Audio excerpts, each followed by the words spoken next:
Fala galera, eu sou Larissa Rezende, sejam muito bem-vindos ao Dimensão Cultural, o lugar no universo onde filmes, séries, livros e games se encontram. E hoje nós vamos embarcar numa aventura mágica e divertida pelo mundo das animações. Chegamos à segunda parte dos clássicos do Cartoon Network, até porque o canal produziu uma série de desenhos que fez parte da infância da maioria das pessoas, então consequentemente merecia uma parte 2, né? E é sempre bom lembrar que o Cartoon Network Studios ele pertencia à Hanna-Barbera, mas ele já produzia desenhos para o seu próprio canal, então acaba sendo uma coprodução entre esses dois estúdios, as animações que passavam no Cartoon Network. Mas antes de continuarmos, já deixa o seu like nesse vídeo. Se você ainda não se inscreveu no canal, vai lá, se inscreve e ativa o sininho, pois você vai se encantar por essa dimensão. E para começar essa lista de clássicos, nós temos A Vaca e o Frango, que foi produzido tanto pelo Cartoon Network quanto pela Hanna-Barbera em 1997 e foi um dos primeiros cartoons a serem produzidos. O desenho acaba sendo muito divertido, pois ele vai contar justamente a história de uma vaca e de um frango,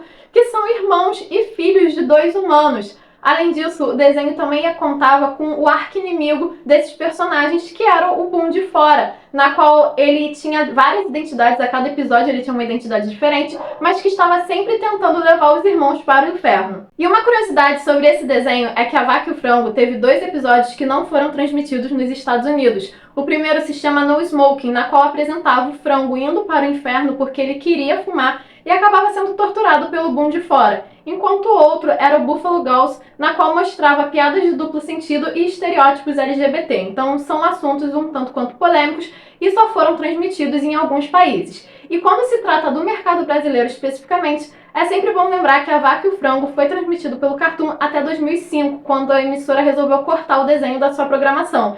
Isso causou uma manifestação do público na frente da sede do Cartoon em São Paulo. E 2 anos depois, em 2007, o Cartoon voltou a transmitir o desenho aqui no Brasil.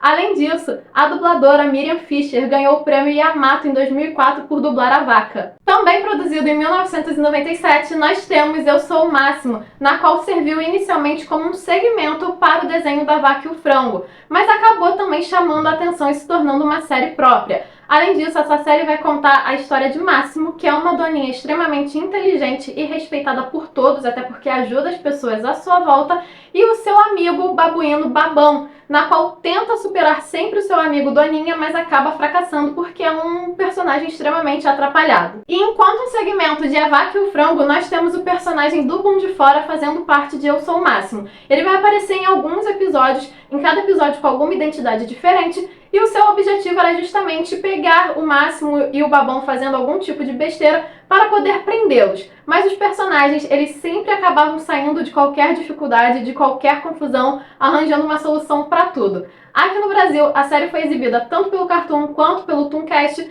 e na TV aberta foi exibida pela Rede Record e pelo SBT. Já em 1999, nós temos a produção de Mike, Lou e Yogi, na qual começou como um curtinha que passava dentro de uma série chamada Desenhos Incríveis, o Show, e que com o sucesso acabou ganhando uma série própria, que vai contar a história de Mike, uma menina que cresceu em Nova York e que vai fazer intercâmbio numa ilha distante e tropical e acaba conhecendo a mimada Lou e o seu amigo Og. Ao longo dos episódios, a gente descobre que a ilha vai ter o nome de um dos seus fundadores e que os habitantes ali são descendentes de um grupo de britânicos que foi para a ilha depois do naufrágio do seu navio, enquanto fugiam de um navio pirata. Na segunda temporada, a gente descobre que além dos descendentes desses britânicos, existe também um grupo de nativos na ilha. E acaba sendo uma série extremamente legal justamente por trazer essa diferença, né, entre uma sociedade que vive de um jeito mais tradicional, de um jeito mais longe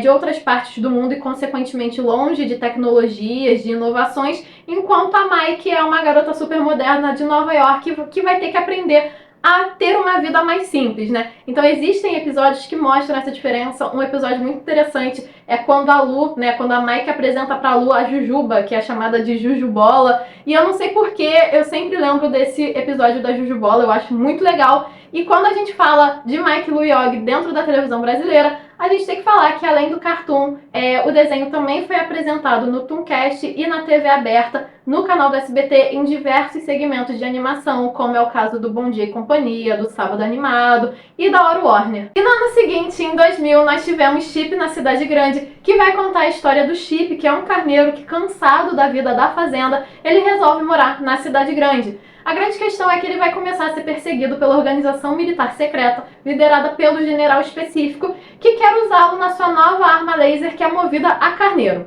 Então o Chip vai continuar fugindo e quando ele não está fugindo do general específico, ele tenta viver uma vida tranquila na cidade, ao lado da sua amada, uma cachorrinha, uma poodle chamada Preciosa. E eu não sei se vocês vão lembrar que uma das partes mais engraçadas do desenho do Chip era justamente o general específico que só falava assim. Ele não mexia os dentes, ele falava sempre com a boca fechada e ficava falando que ia pegar o Chip, ia conseguir capturar ele e acabava sendo muito engraçado. Além disso, o Chip tinha que fugir de outros personagens também, como é o caso do fazendeiro João ou então da dona da Preciosa. Além disso, a série possuía um clima de sitcom, trazendo um humor um pouco mais rebuscado, utilizando uma série de retóricas na narrativa, utilizando um humor mais literal e, consequentemente, agradou um público mais velho. Além disso, o Chip ele foi inspirado na ovelha Dolly, que foi o primeiro animal clonado com uma clonagem bem sucedida, além do fato de que quando estreou lá na época, foi considerada a estreia mais bem avaliada para um desenho do Cartoon Network. E em 2001 foi produzido um dos meus desenhos favoritos do Cartoon, que é justamente o Esquadrão do Tempo,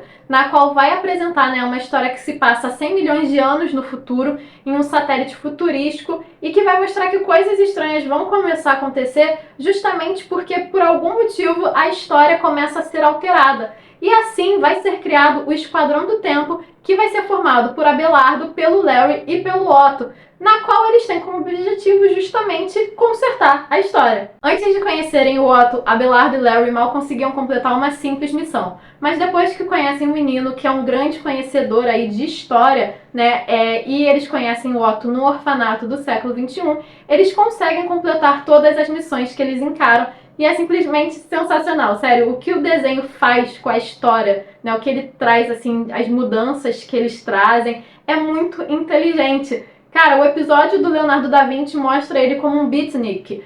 O Edgar Allan Poe, em vez de ser todo sombrio, ele tá todo fofinho. A festa do chá de Boston, a galera não tá revoltada, a galera tá ali tomando chá, então eles precisam consertar tudo isso. E é muito genial, é bem interessante ver o desenvolvimento e acaba sendo um pouco também de estudo da história de uma forma bem mais divertida. No caso do Brasil, o desenho passou até 2010, ele chegou a ser apresentado tanto no SBT quanto no canal Tooncast. E para terminar essa lista de clássicos de uma forma grandiosa, nós temos Samurai Jack, que também foi produzido em 2001 e vai contar a história de um príncipe do Japão feudal, na qual o seu pai recebeu uma katana mágica que foi utilizada para enfrentar e aprisionar o demônio Abu. A grande questão é que anos depois Abu escapa e o Jack é enviado para ser treinado para conseguir vencer o seu inimigo. Na hora da luta, ele quase vence Abu, mas o demônio abre um portal que o manda para um futuro distante, na esperança de que neste período ele consiga derrotar o Samurai Jack. Assim, o Samurai Jack vai precisar encontrar um portal do tempo para voltar ao seu período e, consequentemente, evitar toda a destruição que o Abu causa. Acaba sendo muito interessante porque a série se passa em um futuro, em um cenário retrofuturístico, na qual a gente vê um futuro habitado por robôs, por extraterrestres, animais falantes. Então a gente tem o convívio do clássico e do tecnológico nesse ambiente.